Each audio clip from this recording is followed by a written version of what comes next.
بسم الله الرحمن الرحیم. محترمو د تجوید کورس کې نننی چې کوم درس دی هغه لسم نمبر درس دی.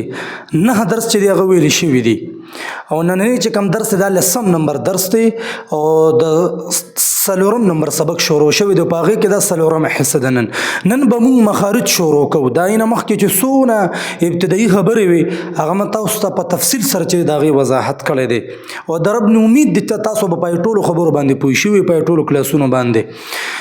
نن باقاعده چې دی د مخارجو شروعات کوو یعنی د مخارجو شروع کوو. نن به لومبی مخرج وایو خو د هغې نه مخکې خو تاسو ته ما تقریبا په اووم کو په اتم نمبر درس کې دا ویلي وو چې د اصول مخارج هغه پنځه دي چې دا تاسو ته په ذهن کې وي. یعنی د غټ غټ مخارج دا حروف چې ټیک ته د 29 حروف خو 17 مخارج دي خو دغه 17 مخارج د پاره په خوله کې څو ځایونه دي یعنی اصول مخارج څو دي نو هغه پنځه دي. یو هغه مونږ ویلو چې جوف، دویم حلق، دریم لسان، څلورم شفت او پنځم خیشوم. دا د ما لیکلي دي د ستاسو د پوهې دپاره وضاحت بیا ځکه کوم. نو اصول مخارج پنځه دي: جوف، حلق، لسان، شفت، خیشوم. ما ویلو چې جوف د خولې خاري ځای ته وایي، حلق مرۍ ته وایي، لسان ژبې ته وایي او شفت شونډې ته وایي او خیشوم چې دی دا د پوزې جړلې ته ویل کېږي. صحیح ده؟ نو په دې کې څونه مخارج دی او دې کې دې ټولو مخارجو کې دې کې څونه مخارج دي څو حروف ته دا تاسو ته ما ویلي مو. په جوف کې یو مخرج د 3 حروف ته ادا کېږي، په حلق کې 3 مخرج د 6 حروف ته ادا کېږي، په لسان کې 10 مخرج دي او دغه رنګ 13 حروف ته ادا کېږي او په شفت کې چې دی 2 مخرج دي او 3 حروف ته ادا کېږي، په خیشوم کې یو مخرج دی او 2 حروف ته ادا کېږي. صحیح ده؟ د دې تفصیل ته غوږ شئ. جی اصول مخارج کې لومبی نمبر باندې جوف دی. دلته ما لیکلی دی ما په جوف کې یو مخرج دی او 3 حروف ته ادا کېږي. دلته مونږ لیکلی دی جوف دهن. جوف دهن څه ته وایي؟ جوف ویل کېږي د خولې خالي ځای ته یعنی د دې سینې د دې مرۍ نه والي که نه د مرۍ نه د سینې نه تر د دې خولې پورې چې دا کوم خالي ځای دی دننه دې ته ویل کېږي جوف. صحیح ده؟ او دهن دا خولې ته وایي. نو د جوف دهن څه مطلب شو؟ یعنی مو کې اندر کا خالی حصہ یعنی د جبې خولې د دې خولې چې کومه خالي حصې ده نو هغې ته جوف دهن وایي. ښه نو د جوف دهن چې دا د یو مخرج نوم دی نو د دې نه کوم حروف ادا کېږي؟ نو د دې نه حروف مده ادا کېږي. د دې نه څه ادا کېږي؟ حروف مده. اوس دغه حروف مده 3 دي. ګوره حروف جمع د حرف ته، مده د مد نه وتی دی او د مد مطلب دی د مد معنی د کینچ نه راخکل اوږدول. نو حروف مده یعنی هغه حروف چې هغه به ته راکاږي، هغه حروف چې هغه به ته راکاږي یعنی هغې کې به ته مد کې. اوس دغه مد څو مقداره دی نو هغه اوس وایو چې دې ته حروف مده ولې وایي دا ته اوس ویم. صحیح ده؟ خو حروف مده باندې مې پوه کړې هغه حروف چې هغه به راکاږي څونه به راکاږو نو هغه اخر کې ویمه. حروف مده 3 دي: واو مده، یای مده، الف مده. واو مده څه ته وایي؟ واو ساکن ما قبل پیش، واو ساکن ما قبل پیش. اول خو تاسو دا زده کې چې دا ساکن څه ته وایي. ګوره مونږ غوړندې وایو په پښتو کې که نه؟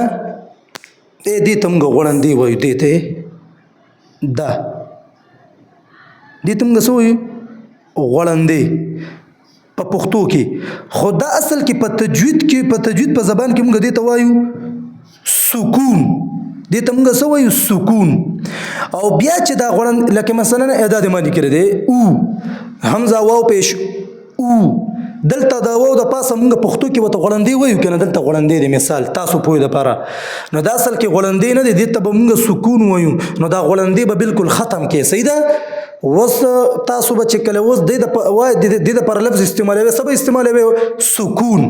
نو دې ته ویل کېږي سکون. نو مثال کې طور پر ګورئ د واو د پاسه سکون دی، دلته د تا یا زیرتي دي که نه؟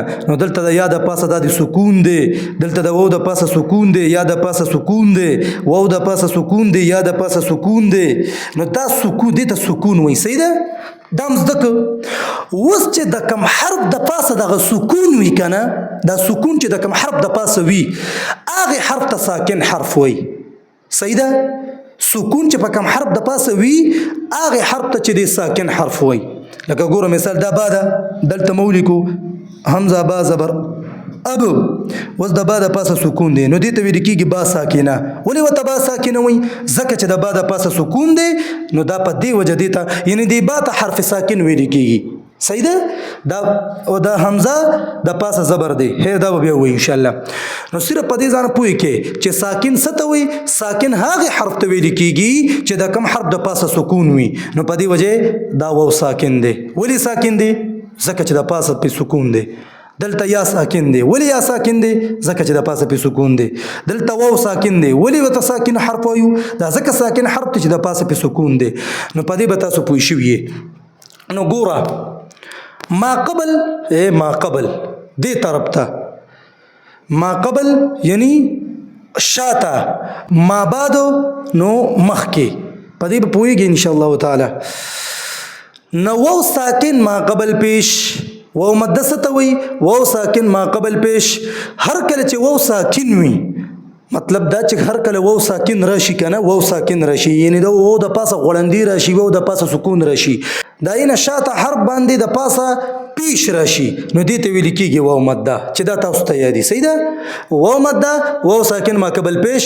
ګوره مثلا دلته ما لیکلی دی اوتینا نو دلته واو مده کم دی لکه اوتینا دی کنه دی کې واو مده کم دی نو مونږ ویلو کنه چې واو ساکن ما قبل پیش دلته دا یو دی اوتینا میں او دا دې ته ویل کېږي واو مده. ولې واو مده ورته وایو؟ چې واو ساکن ما قبل پیش دی چې هر کله واو ساکن راشي د واو د پاسه سکون وي او د هغې نه شاته حرف باندې چې دی د پاسه ضمې پیش وي پې نو هغې ته ویل کېږي واو مده. صحیح ده؟ دغه رنګې یا مده څه ته وایي؟ یا ساکن ما قبل زیر مثلا اوزینا میں زی چې هر کله یا ساکن وي یعنی د یا د پاسه سکون وي او د هغې نه شاته حرف د ما قبل حرف د پاسه چې لاندې زیر وي زیر نو چې یا ساکن وي او د هغې نه ما قبل حرف د لاندې زیر وي نو هغې ته ویل کېږي یا مده. لکه څنګه چې دلته راغلی دی اوزینه مې زی دا زیې ده دې ته دا زی ولې یا مده دی؟ دا ځکه یا مده دی چې زال یا زیر زی دا دلته یا ساکنه راغلی ده او شاته چې کوم حرف دی نو هغې د لاندې زیر راغلی دی ما قبل په دې وجه هم دې ته یا مده وایو. الف مده څه ته وایي؟ الف ساکن ما قبل زبر هر کله چې الف ساکن راشي یعنی د الف د پاسه سکون راشي او ما قبل چې کوم حرف وي هغې د پاسه زبر راشي نو دا یاد ساته چې د الف مده وایي. لکه ګورئ نوحیها وزدا ها نوحیها میں ها ها الف زبر ها الف زبر ها دلته وزدا الف مده دی. نو زما د رب نو امید دی چې تاسو به په دې پوه شوي چې حروف مده څه ته وایي او دا څو دي. نو حروف مده درې دي واو مده یا مده الف مده او په تعریف هم تاسو ورسېدئ. ورپسې دا مونږ زده که کنه چې جوپیدان د خولې خالي ځای ته وي د دې نه درې حروف ادا کېږي چې هغه حروف مده دي. دې درې وړو ان تینو حروف کو حروف مده بھی کہتے ہیں. دې درې وړو حروف ته حروف مده ویل کېږي خو دا حروف مده ورته ولې ویل کېږي؟ لکه دې درې وړو ته دا حروف مده ولې ویل کېږي؟ دې ته دا حروف مده په دې وجه ویل کېږي چې په دې کې یو الف مقدار مد اصلي کول دا لازمي وي دا واجب دی. دې کې دا یو مقدار کول دا واجب وي واجب مد په دوه قسمه دی یو مد اصلي دی یو مد فرعي دی. ان شاء الله د مد سبق را روان دی ډېر مخکې دی خو ان شاء الله تعالی دونه په ځان پوهې کې چې حروف مده ته حروف مده زکوي چې په دې کې یو مقدار مد کول دا لازمي وي.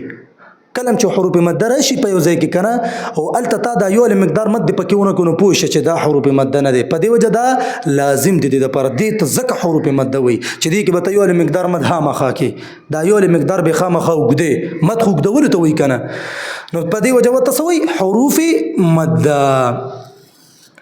دې ته حروف جوفیه وي او دا حروف جوفیه وته ځکه ویل کېږي چې دا وته د مخرج په اعتبار سره وي ځکه چې دا واو مده او د مده او د الف مده دغه حروف مده دا د دې مخرج جو پیدا هندي چونکې دا د خلی هري حصے نه ادا کیږي نو په دې وته جو حروف جوفیه وته ویل کیږي صحیح ده او دوی ته حروف هوائیه موي نو حروف هوائیه ورته ولي وي حروف هوائیه ورته ځکه وي چې دا په هوا کې پوره کیږي دا په هوا کې ختميږي صحیح ده کنه دا چې تاسو ادا کوي نو ګوره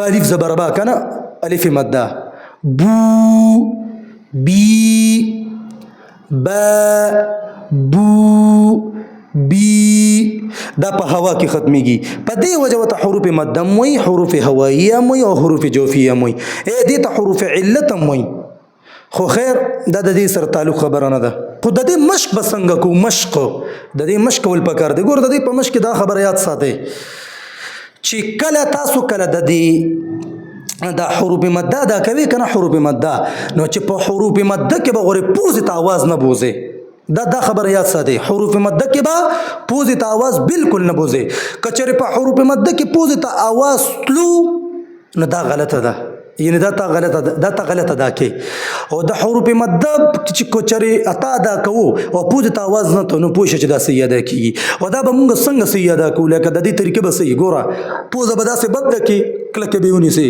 او دا ټکی به دا کې دلته مالک دی اوزینا یا با زبر با الف زبر با دا کی با واو پیش بو با دا کی با یا زر بی دا ګوره با بو بی با بو بی ګوره اول ما صحیح ادا کو دویم غلط ادا کو ولې چې اول ما پوزه ته आवाज نه تونه دا صحیح ادا کیږي او هر کله چې پوزه ته आवाज لړ شي دا حروف مده غلط ادا کیږي یو دا خبره مور سره یاد ساتي چې په حروف مده کې به مقدار تم خیال کو صحیح ده کنه حروف مده به صرف یو مقدار راکاږي صحیح لکه زه به تعالی مثال درکم ګوره ان للمتقین مفازا واسم مفازا دا ذا چې کومه ده دې کې خو تا وقف کو دوه زبرونه په الف سره تا بدل کړو نو دا خو الف مده شو وزدغه الف مده به یو مقدار راکاږي د دې په مقدار کې کو تا سیوا والی راوستو د مدیستی په مقدار کې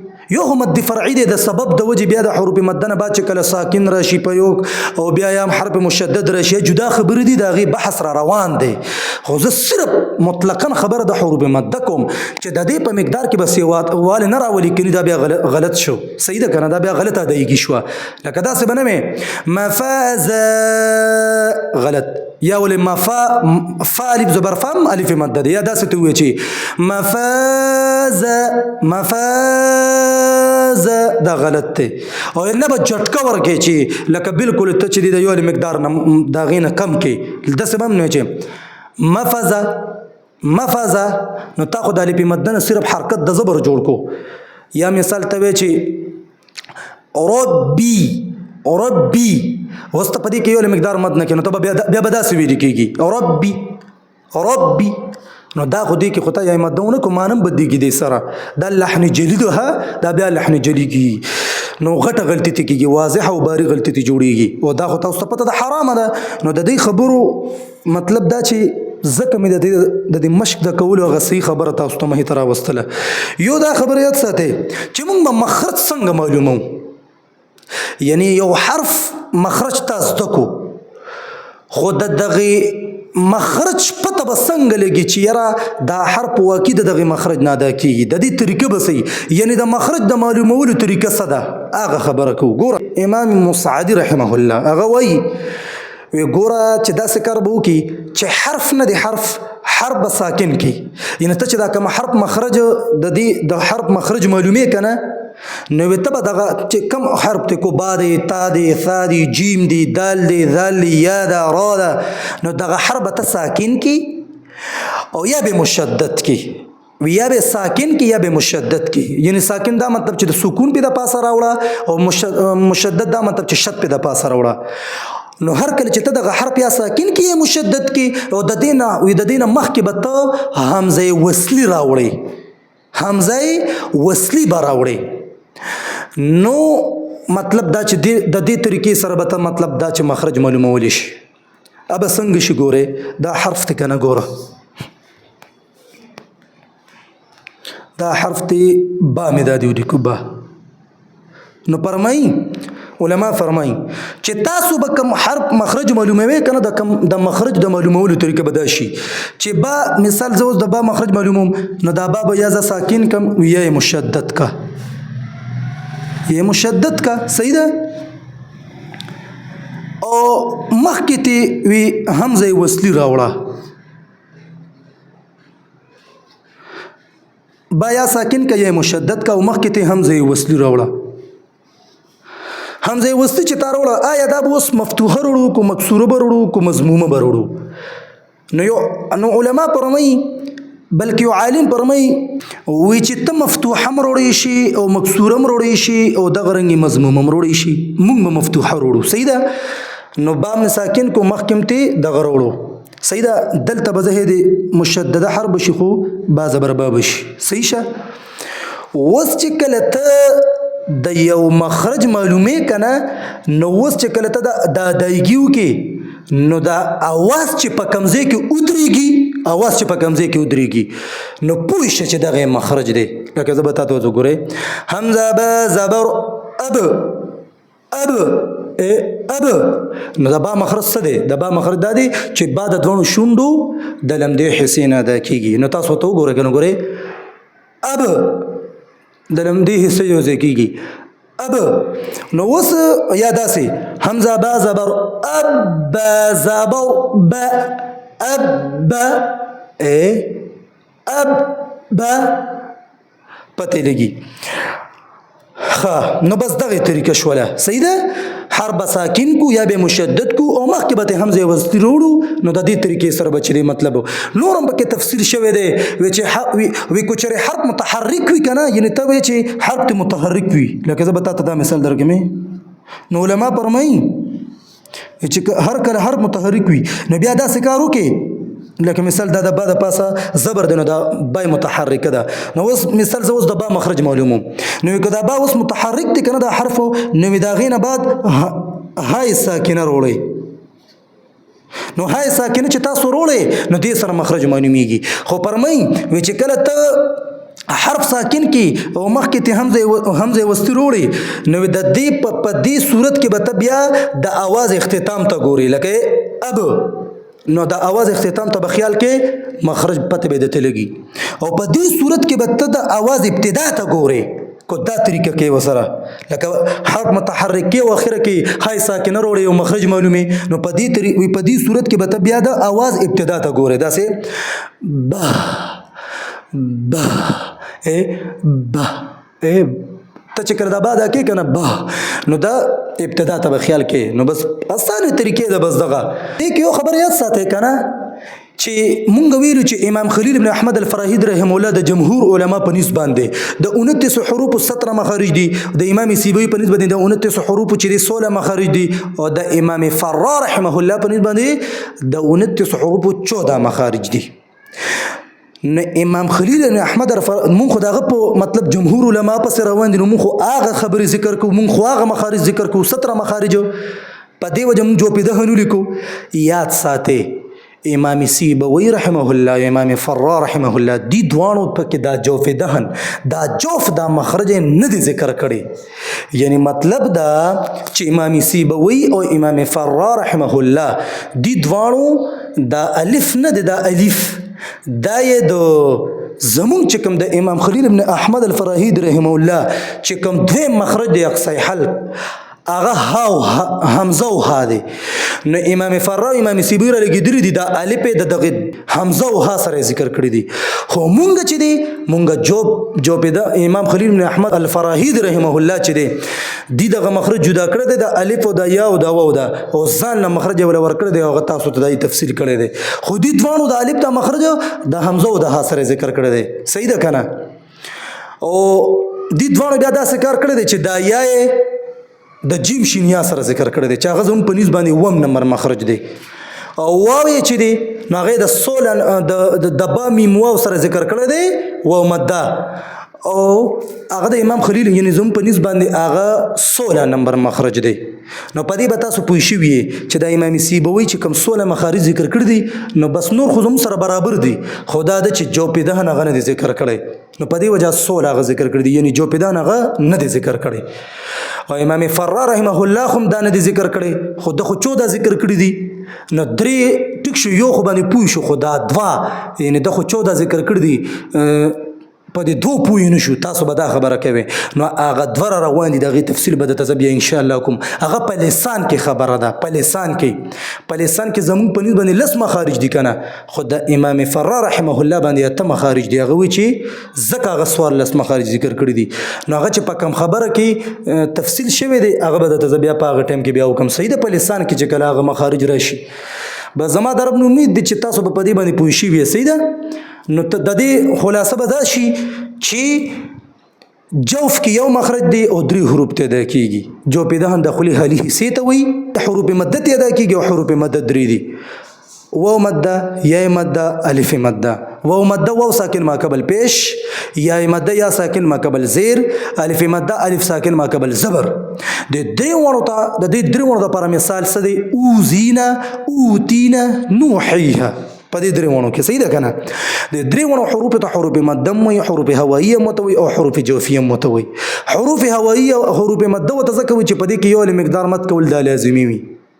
حروف هوائیه وتذکر چې دا په هوا کې ختميږي، او حروف جوفیه وت د مخرج په اعتبار سره وي چې دا د جوپیدان نه ادا کیږي. صحیح ده، او کوشش کول پکار دي چې څونه سبقونه شاته ویل شوي دي نو هغه بار بار راول پکار دي، ځکه چې مونږ کله مخکې ځو کنه او دا شاته سبق دا یاد نه نو بیا غوړ یاد ساتي چې په تجوید څوک نه پوهیږي بیا او نه د دې خوند وي، بلکې په نیمه کې به درنه بیا پاتې شي. او کو چېرې تاسو مخکې ځئ او شاته سبق درته یادي نو زما د رب نو امید تاسو به په دې لفظ به لفظ باندې ان شاء الله پوهیږئ. صحیح ده، بس کوشش کوي په خپل خصوصي دعاګانو کې مو یاد ساتئ. ډېره سخته ګرمیم ده، اوس مونږ دا د شپې ریکارډ کوو نو خامخا د زناور وغیره دا واړه د غي د تنګولم کوي، کله یو زناور راولي دوی دغه کوي نو بس ډېر ګرانی راته. او په دې وجه دا چې مو ریکارډ کوو نو دا پکې مونږ منګړي، ځکه چې بیا په دې مایک کې د پکې आवाज راځي نو دا هم غړي په مطلب دا چې په دغه سره ریکارډ کوو. یو د ریکارډینګ هم ډېر ټیم لګي، بیا د ریکارډینګ نه بعد په دې باندې چې کله ایډیټینګ کیږي پای باندې ګینټي لګي، ګینټه تقریبا داسې لګي. او بیا چې کله دا مونږ یوټیوب باندې اپلوډ کوو نو په هغې باندې ډېر ټیم لګي. بیا یوټیوب باندې چې کله دا اپلوډ شي نو هغې نه بعد مونږ بیا دا را ډاونلوډ کړو د یوټیوب نه، نو دی بیا په واتساپ کې ورکوو. نو دا په دې وجه دا دونه مطلب دا خبره ډېره اوږده ده. بس خصوصي دعاګانو کې مو یاد ساتئ. واخر دعوانا ان الحمد لله رب العالمین.